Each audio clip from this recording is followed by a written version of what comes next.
Senhoras e senhores, boa tarde.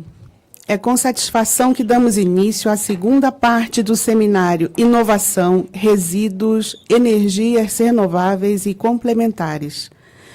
Este evento é uma iniciativa da Frente Parlamentar Mista da Infraestrutura Nacional, sob a coordenação do gabinete do senador Hélio José, presidente da referida frente. Nessa etapa dos trabalhos, teremos 2 painéis. O primeiro sobre ações governamentais e o segundo sobre alternativas de financiamento, ambos com debates ao final de cada um. A Frente Parlamentar Mista da Infraestrutura Nacional agradece mais uma vez a presença de todos, assim como a disponibilidade dos especialistas e representantes das diversas entidades que se dispuseram a contribuir e qualificar este seminário. Queremos abrir novos espaços para a cooperação, que servirá de subsídio para as administrações municipais e estaduais, ou mesmo para instituições privadas, na área de transformação de resíduos em energia e energia solar fotovoltaica.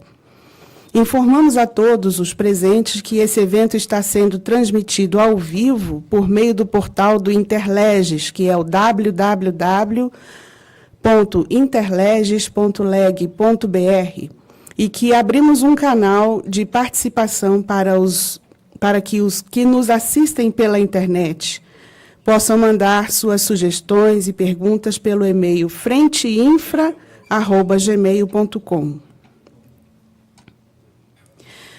Convidamos agora para compor a mesa do painel Ações Governamentais o assessor parlamentar Gilson França, assessor do senador Hélio José na área de energia, que atuará como moderador desse painel.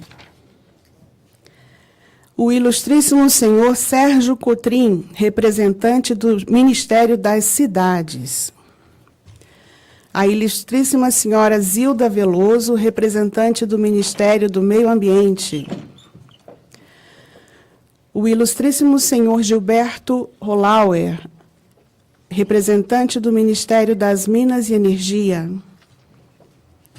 O ilustríssimo senhor Ricardo Ramos Salles, representante do Ministério da Indústria, Comércio Exterior e Serviços, MDIC.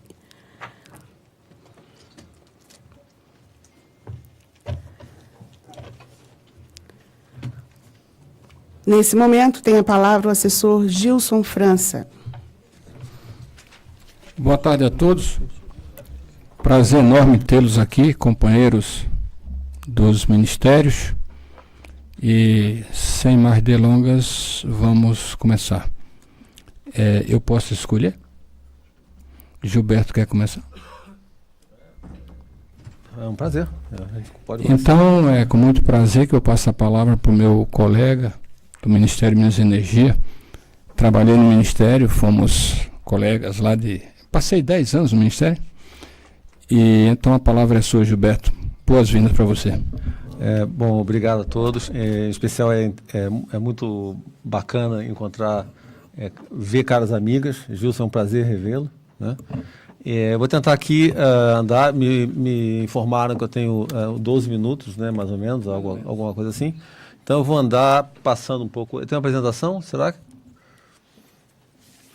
Eu vou tentar ser breve e, como a plateia é altamente qualificada, passar alguns pontos que são mais ou menos de conhecimento de todo mundo. E só para dar uma breve... tentar tocar os problemas, tá? Então, por favor, na primeira.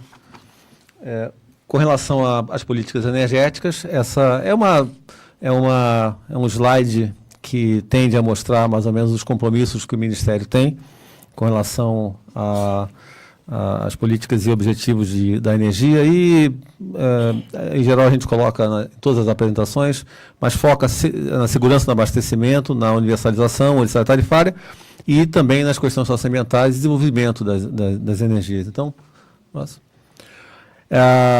O Brasil, como é sabido, né, tem um papel, relativamente ao mundo, ele é considerado um país de matriz renovável, né?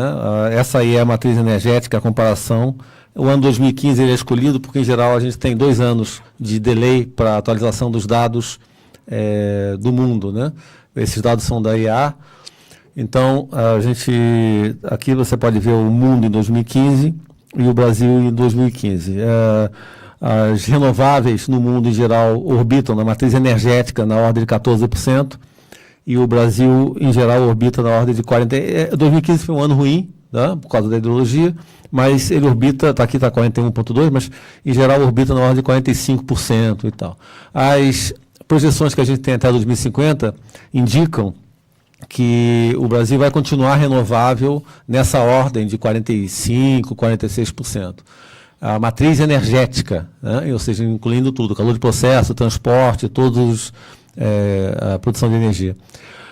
Isso é um feito memorável, porque, na verdade, entre as 35 maiores economias do mundo, 35 maiores PIBs, 35, 36, o Brasil é, de longe, o país mais renovável, né? É um país de dimensão continental, faz pouco ou nenhum sentido você comparar com países pequenos, de uma economia um pouco mais limitada, e existem países com 100% renovável. Tem países com geotermia, hidrologia, né, hidrelétricas, que na composição dá quase 100% de energia elétrica, 100% renovável, e aí sim a parte de transporte tem alguma coisa de energia.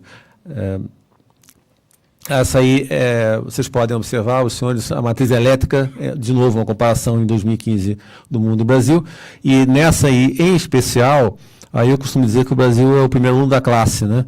Porque em termos de renovabilidade, enquanto o mundo orbita algo em torno de 24%, 25%, prometendo melhorar nos próximos anos, mas atualmente é isso, 25% das matrizes elétricas do mundo, a média é de renovável. O Brasil ele bate aí 75%, no ano bom 80%, tá? Essa é uma conquista. O Brasil tem uma assinatura renovável importante, enquanto outros países do mundo têm países muito apoiados em energia nuclear, muito apoiados em carvão e gás natural. Só para mencionar, por exemplo, os Estados Unidos é um caso, eles têm hoje algo como 1.200 gigawatts instalado. 1.250 gigawatts instalado, eu tenho que atualizar o número. Mas, em geral, o Brasil está com ordem de 150 giga, então os Estados Unidos é cerca de 9 vezes maior. China e os Estados Unidos orbitam em torno de 9 ou 10 vezes maior do que o Brasil. O parque nuclear americano é 100 giga, tá? Ou seja, quase o parque brasileiro inteiro só de nuclear. Então, relembrando os números, 150 giga é o parque aproximado do Brasil, atual, tudo, e o parque nuclear americano bate 100 giga. Então, os países, a França, por exemplo, é outro caso, que tem muita nuclear, e China, por exemplo, tem nuclear e tem muito carvão, e agora tentando migrar para gás natural. Esse aí é um perfil da matriz brasileira, né? Os números vão ficar, talvez estejam um pouco pequenos, não sei, mas dá para observar, por exemplo, os 150 que eu comentei, na verdade 150, mais a importação pode chegar, contratada, Itaipu, pode chegar a 156 gigawatts de capacidade instalada, e sabido a proeminência da hidreticidade, né? Mais um. E eu vou abordar 2 pontos, tá? Primeiro eu falo um pouco da eólica, é um campeão, um novo campeão, né? Nós temos 2 campeões, a hidrelétrica e a hidreticidade, a energia eólica. O próximo campeão é a energia solar, sem dúvida nenhuma, nos próximos 10 anos, e o próximo campeão após isso deve ser o armazenamento. A energia eólica, esse aí é um gráfico da evolução do fator de capacidade e da potência instalada no Brasil. Vocês podem observar que o fator de capacidade, que é a razão entre o megawatt médio produzido e o megawatt instalado, tá? Ele chega da ordem de 41%. Alguns sítios indicam, não sei se se passam em algum teste de estatística, mas eles indicam 50% de fator de capacidade. O fator de capacidade de usina termoelétrica a gás chega a 80% ou a 90%. E nos outros países, essa energia eólica chega a um fator de capacidade de 20%, 30%, algo assim. Por quê? Por conta dos ventos brasileiros. Os ventos alísios são os mesmos ventos que trouxeram os portugueses para cá, né? Eles são muito constantes, então isso impede com que as torres girem e percam o melhor design, o melhor layout. Vocês têm que entender que, por exemplo, que quando você projeta um sítio eólico, existe um layout que é ótimo, né? Se o vento muda muito de direção, o layout em algum momento vai deixar de ser ótimo e você perde um pouco de fator de capacidade por conta das esteiras, né? Fica uma eólica atrás da outra e isso dificulta. Os ventos alísios são muito constantes, muito unidirecionais, diminui a manutenção, aumenta o fator de capacidade e são relativamente fortes, né? Mas não tão fortes quanto os europeus, que causam danos até às torres eólicas. Esse gráfico aqui é para mostrar, na verdade, a distribuição da energia eólica ao longo dos estados no Brasil. E aí você tem os dois primeiros, que é Rio Grande do Norte e a Bahia, seguido por Rio Grande do Sul e Ceará, Norte e Sul, né? Em linhas gerais, os grandes sítios estão nos extremos do país. Na região norte, Bahia tem um sítio fantástico. E de qual é o potencial eólico nacional que a gente está falando? A gente já trabalha há algum tempo com isso, a gente sempre esquece de mencionar porque sente que é algo conhecido, mas na verdade, se vocês imaginarem que a capacidade de instalada total do Brasil hoje é 150 GB, é o número que eu mencionei, existem estimativas de que o potencial nacional para torres de 100 metros orbita algo em torno de 320 GB, ou seja, 2 Brasis, tá? O Brasil, nesse ponto, é muito feliz. Quase todos os recursos dele dão números múltiplos de Brasis, né? Eu me lembro que a energia hidrelétrica, por exemplo, é 260 GB, também agora é 1,5 Brasil. Na época que a gente começou a trabalhar, era 2 Brasis também, né? 2 Brasis é alguma coisa, na verdade. Então, a hidrelétrica também é 1,5 Brasil. Carvão, apesar de ser carvão, ser uma fonte com dificuldades, também tem um potencial enorme e assim vai. Esses são os preços dos leilões de eólica que têm sido alcançados, né? E aí vocês vão perceber a curva de aprendizado que começou pelo Proinfa com preços altos e depois uma grande melhora lá pelo ano de 2013, 2014, depois voltou a subir um pouco por conta dos custos. Essa curva, em geral, se explica por conta dos melhores...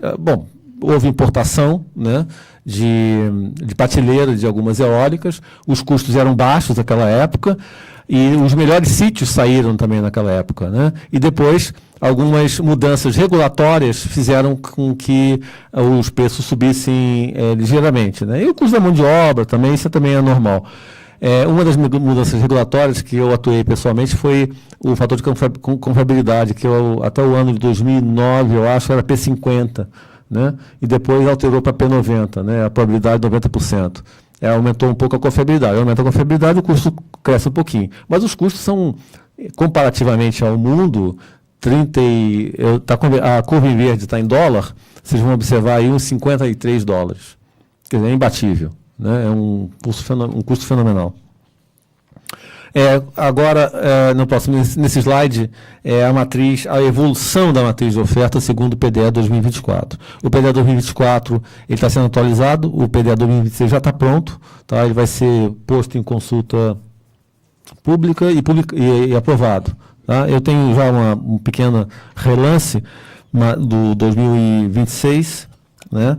Mas aqui no 2024 vocês já podem ver a eólica aparecendo, indo com 68%, 70% de participação, mantendo cerca de 65% de participação em 2024, e a eólica saltando de 5,4 para 8 GB. Esse é um número conservador, na verdade. E está certo, está tudo jóia, o planejador ele tem que ser conservador, né? Existe aquele lema, né, que a gente espera o melhor, mas se prepara para o pior. Na verdade, a eólica e a solar vão ser os grandes campeões nos próximos 10 anos.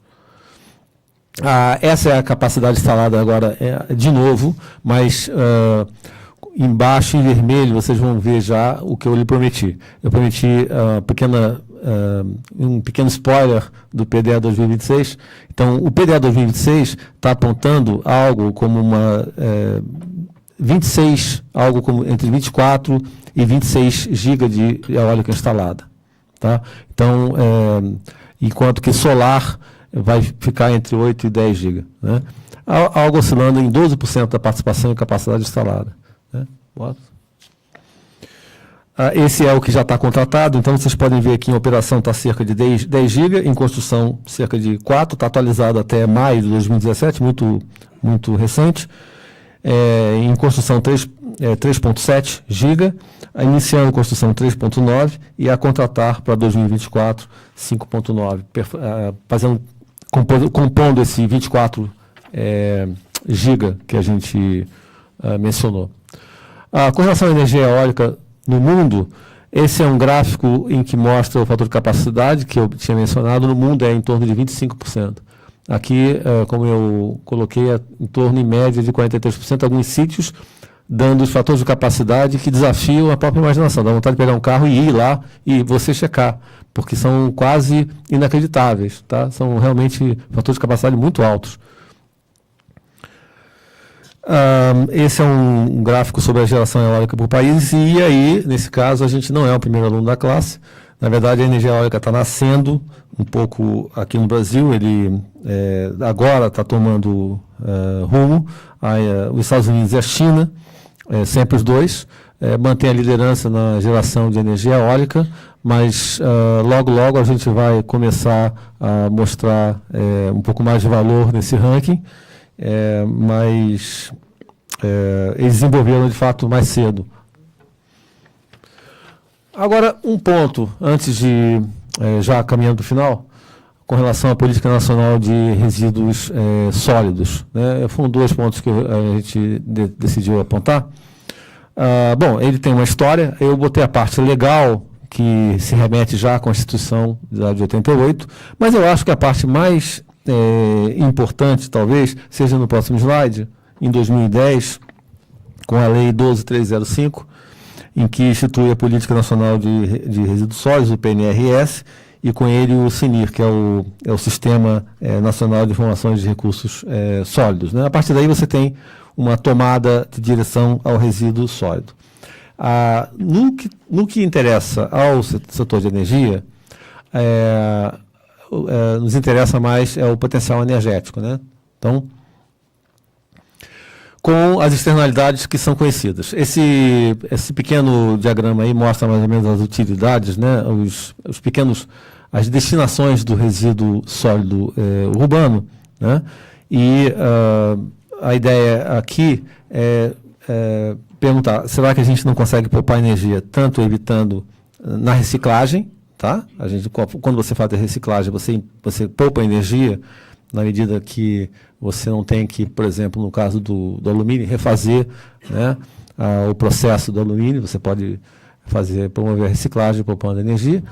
E será que você não pode gerar energia a partir do aterro sanitário, a partir do lixo sanitário? Então é isso, na verdade, que move a próximo slide. E o próximo slide é o que os outros países já estão fazendo, né, em termos de percentual. O Brasil não aparece ainda bem no ranking, né?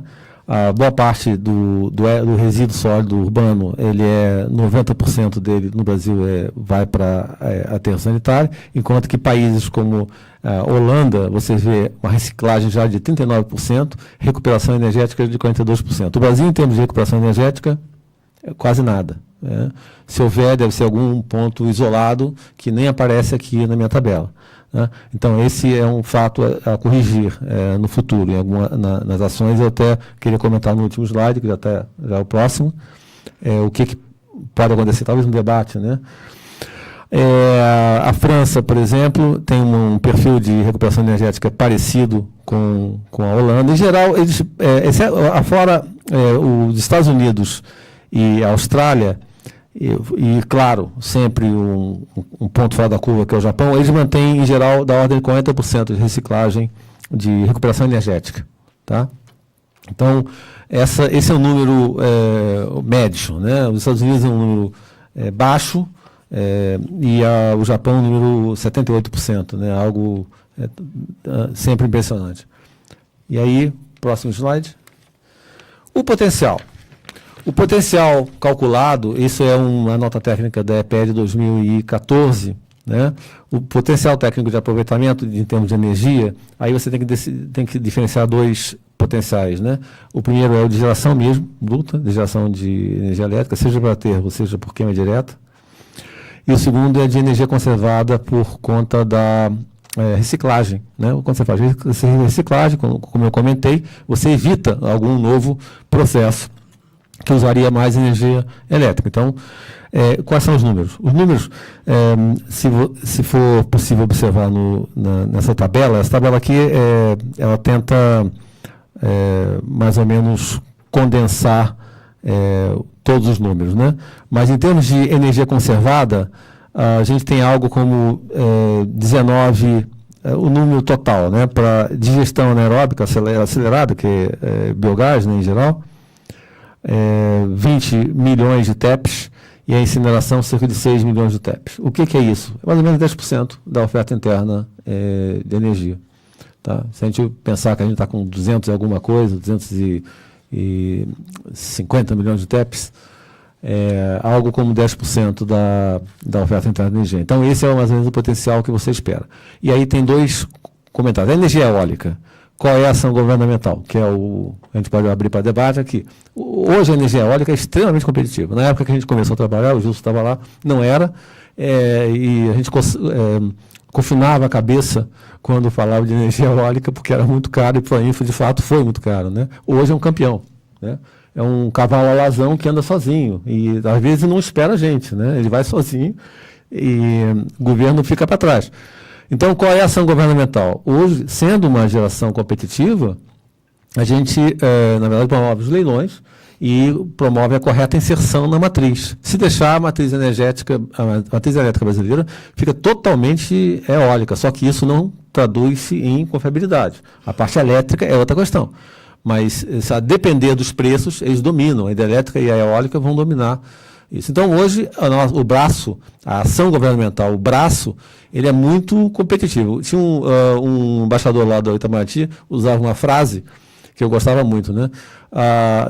Ele falava assim, nós só juntamos as nuvens, quem faz chover são vocês, né? Para os investidores, né? E o caso da eólica é isso, né? A gente hoje só junta as nuvens, eles já estão fazendo chover. O caso do resíduo sólido urbano é outra questão. É uma bola que quica em duas áreas, na verdade. Existe uma externalidade evidente na hora de você promover a destinação desses resíduos, né? Então tem uma noção aí tem um recorte de urbanidade, né? O que fazer com lixo, né? E tem aproveitamento possível da energia. O que eu observei ao longo dos anos no Ministério? É que não existia um arranjo regulatório que permitisse compartilhar o custo do tratamento do resíduo. Era uma bola que quicava sempre no meio das duas áreas, e quando a bola quica ali no meio, não sabe quem é que vai chutar. Então, um esperava que o outro pagasse a conta. Na verdade, a solução para esse dilema é haver um arranjo regulatório que permita que você consiga os dois participarem. Porque o preço, na verdade, hoje é alto, ele não é competitivo, ele não entra sozinho, né? A incineração, o uso de biogás, ele não vai entrar sozinho, competindo e vencendo em leilões, por exemplo. Eu só conheci um caso lá que entrou sozinho, tá? Então, ele precisa realmente de algum arranjo, algum pensar legal, normativo, para dar o devido tom da conversa. Eu não sei se eu passei dos 12 minutos, mas eu corri muito, hein? Foi ótimo, tolerável. Tolerável, obrigado. Tá bom, então, muito bom. Então vamos fazer o seguinte, quem tiver alguma dúvida para fazer para o Gilberto, por favor anotem, eu anotei alguma coisa aqui, né? E ao final então a gente tem um debate mais amplo, né? Zilda, quer fazer uso da palavra, por favor? Antes de dar a palavra a Zilda, por favor, senhor Gilson, eu poderia chamar, então, o senhor Eduardo Soriano, do Ministério da Ciência, Tecnologia, Inovações e Comunicações.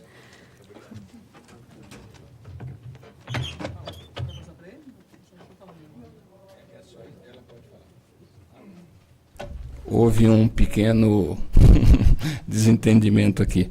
Mas a Zilda com a palavra, então.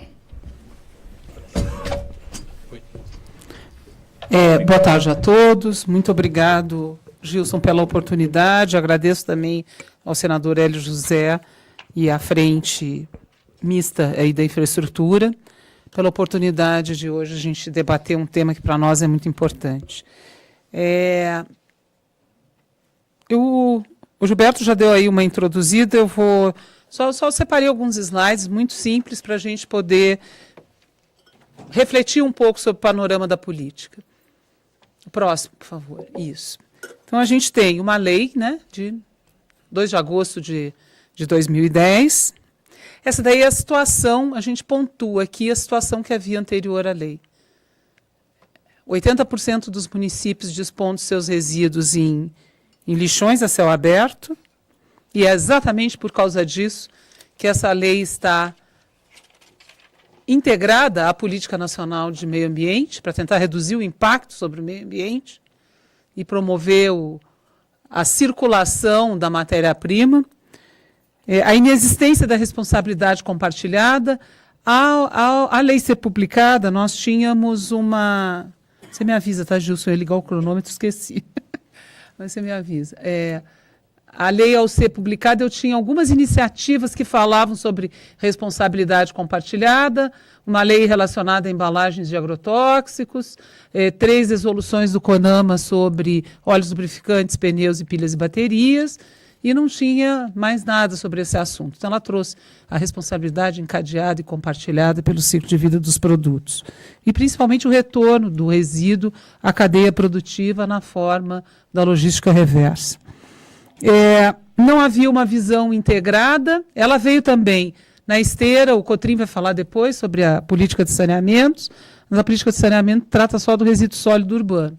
E ela elenca todas as categorias de resíduos gerados pelo homem nas diversas atividades.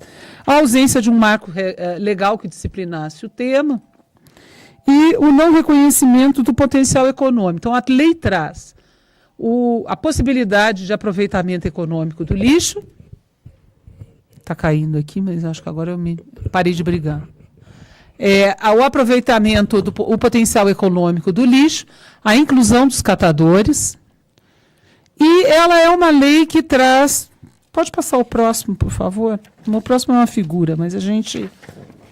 É uma lei que traz... O próximo. Isso. É uma lei que traz uma regra nova que existe já em alguns países, não é nenhuma novidade, que traz aí os 3 R's expandidos, né? Não gerar, reduzir, reutilizar, reciclar, tratar e dispor. E aí, erroneamente, a gente ouve, principalmente os meios de comunicação, dizer que a lei, o artigo 54 da lei provoca o fim dos lixões. Para nós da área de meio ambiente, e eu sou da carreira ambiental, sou analista ambiental, lixão já não era possível desde a 6938 em 81. Aí depois veio em 98, a Lei de Crimes Ambientais. Então, não existia mais. O que o artigo 54 diz, e eu aproveito esse slide para mostrar, que a partir de 4 anos depois da publicação da lei, somente os rejeitos irão para os aterros. Isso é muito mais do que não usar os lixões. Quer dizer, para o poder público municipal poder enviar só os rejeitos, ele vai ter que ter um plano, vai ter que ter a estratégia de gestão montada, vai ter que ter metas de redução de resíduos, e só mandar para os